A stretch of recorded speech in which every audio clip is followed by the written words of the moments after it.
तो आइए कक्षा 12 के सभी विद्यार्थी, आप सभी का सामान्य हिंदी क्लास में स्वागत है। देखिए बाबू, इस समय आप लोगों को सामान्य हिंदी में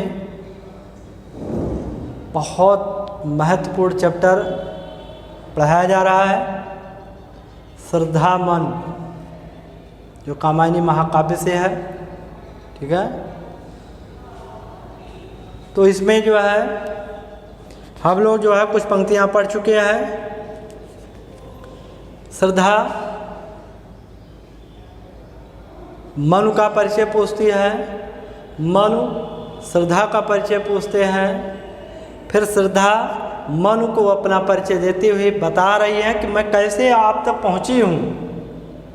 ये बातें यहाँ पर देखिए कह रही हैं, वेरी इंपॉर्टेंट पंक्ति है और यही है, आप इसको देख लीजिएगा। यहाँ देखा कुछ बालिका अन्य, है ना, यदि ये पंक्तियाँ आपको पढ़ाने हम चल रहे हैं। ठीक, देख लीजिए। तो आइए देखते हैं कि यहाँ देखा कुछ बालिका अन्य, भूत हित रत किसका यह दान, और इधर कोई है अभी सजीव हुआ ऐसा मन में अनुमान। श्रद्धा मनु से कहती है कि यहाँ देखा कुछ बालिका अन्य। श्रद्धा मनु से कहती है कि मैं घूमते घूमते जब यहाँ पहुँची तो देखा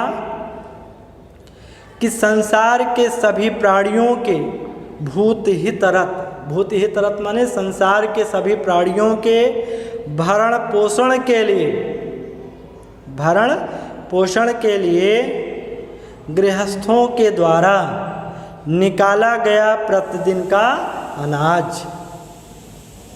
बल माने निकाला गया प्रतिदिन का अनाज बिखरा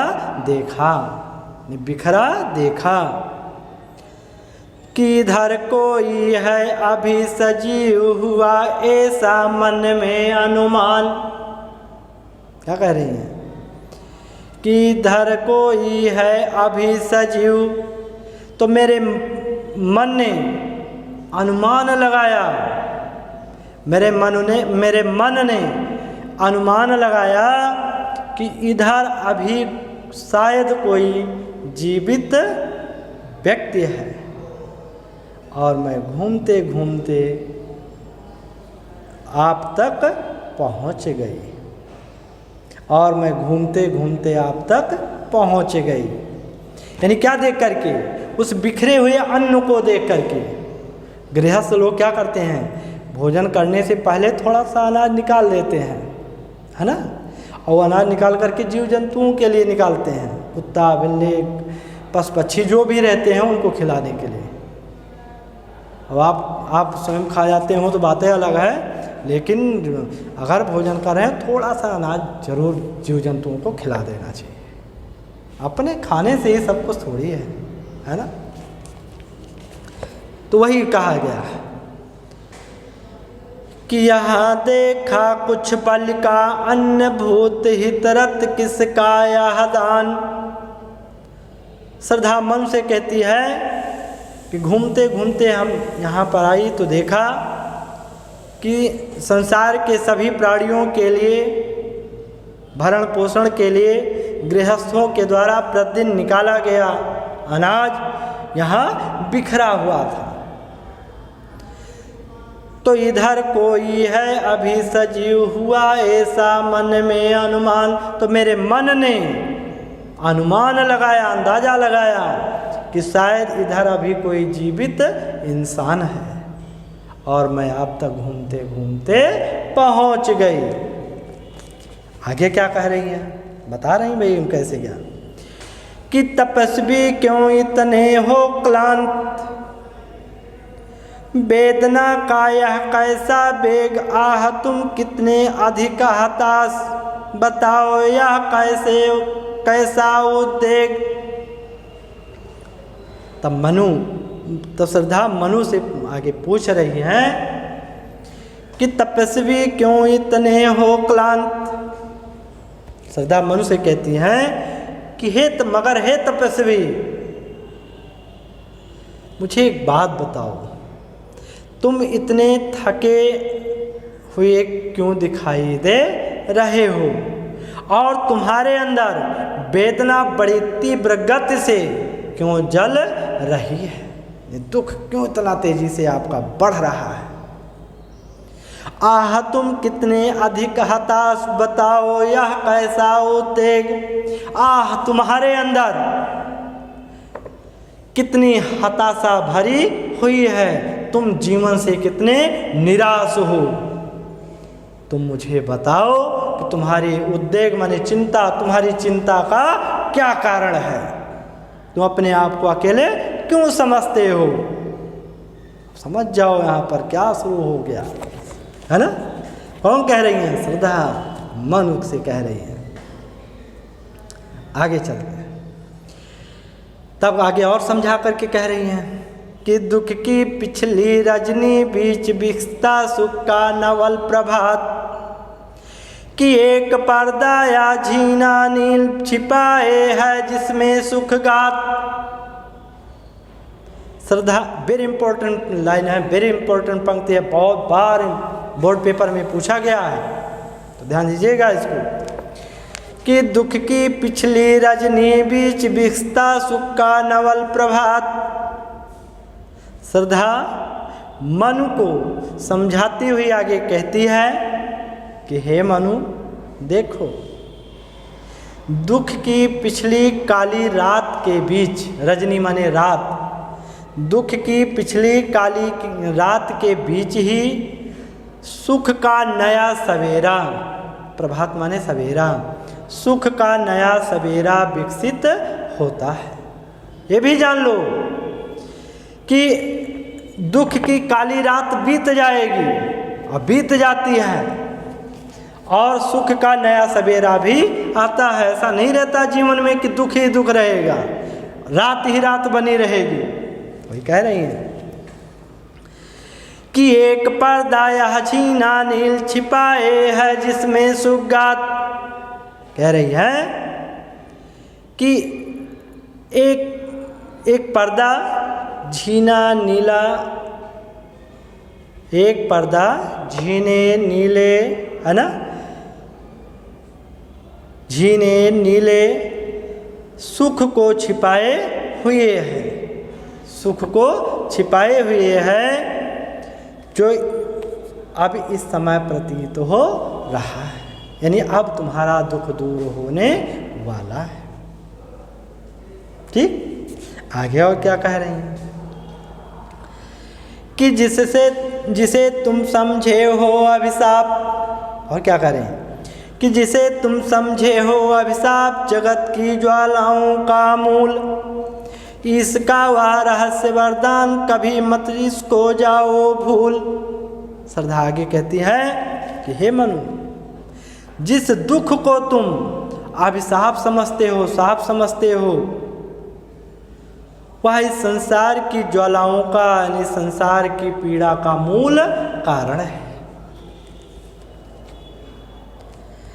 और इसका वह रहस्य वरदान कभी मत इसको जाओ भूल। ईश्वर का यही रहस्य वरदान ही, ईश्वर का यही रहस्य वरदान ही है, इस बात को तुम कभी मत भूलो। यानी ईश्वर का यही रहस्यमयी वरदान है, इसे तुम कभी मत भूलो, है ना। कि दुख तो पढ़ना ही पढ़ना है, तो इसे तुम कभी मत भूलो, है ना। आगे देखिए क्या कह रही है कि लगे कहने मनु सहित विषाद, इधर मारू से ये उच्छ्वास। क्या कह रही है कि लगे कहने मन सहित विषाद, मधुर मारुत से ये उच्छ्वास, अधिक उत्साह तरंग आवाज उठाते मानस में सविलास।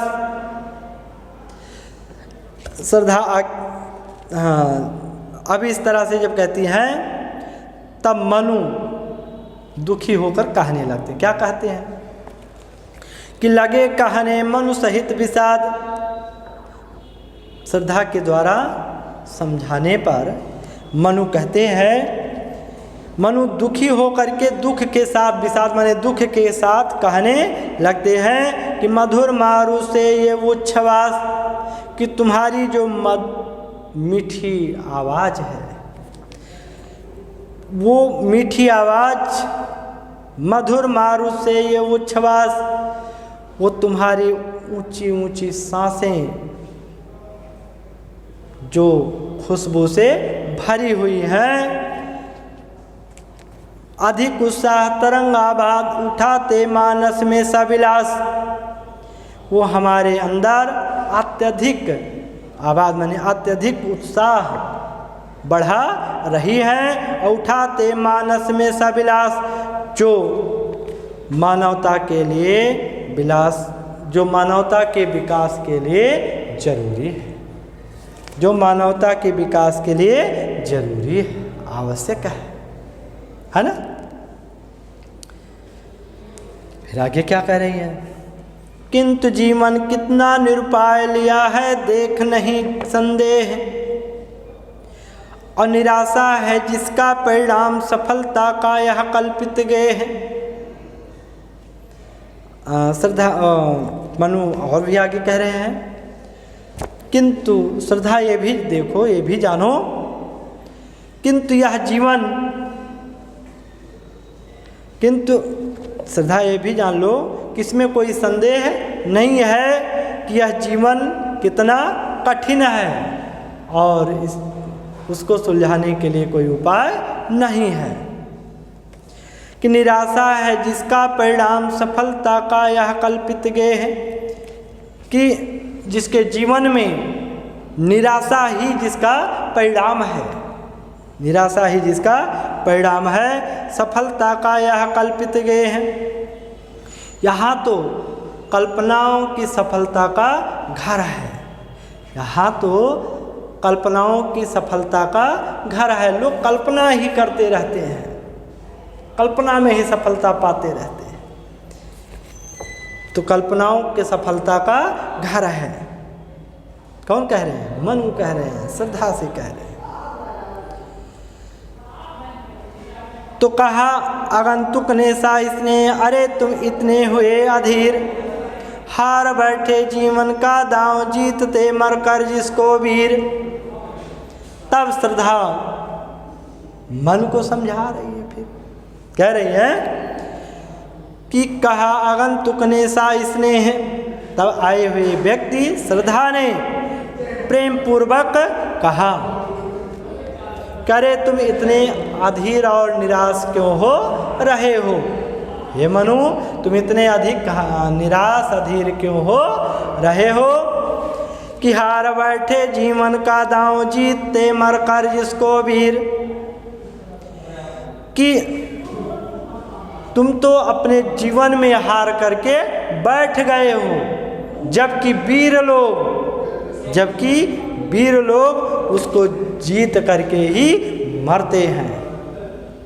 तो तुम हार मान करके बैठ गए हो, इसलिए हार कभी मानना नहीं चाहिए। वीर पुरुष का यही कथन है, कभी हार अंतिम क्षण तक नहीं मानना चाहिए।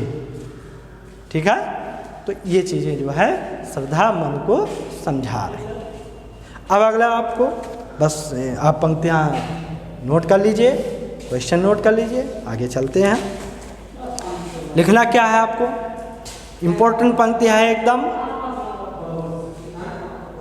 लिखना है आपको, दुख की पिछली रजनी बीच, दुख की पिछली रजनी बीच डैश डैश डैश, इसको जाओ भूल, इसको जाओ भूल। अब इसमें क्वेश्चन आप लिखिएगा। क्वेश्चन है, पहला क्वेश्चन है, श्रद्धा किसे समझा रही है? ठीक। दूसरा प्रश्न है, श्रद्धा दुख की तुलना किससे की है? श्रद्धा दुख की तुलना किससे की है? ठीक है, तो रजनी मीन्स जो होता है वही समझ लीजिए, रजनी माने रात, तो दुख की तुलना रात से की है। अगला है, तीसरा प्रश्न है कि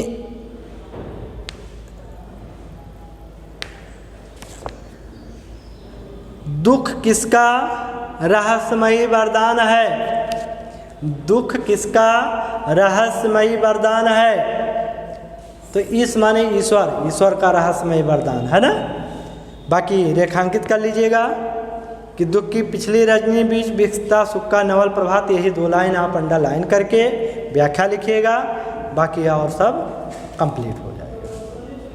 ठीक, फिर अगले दिन हम लोग और पढ़ेंगे। ओके, थैंक यू, धन्यवाद।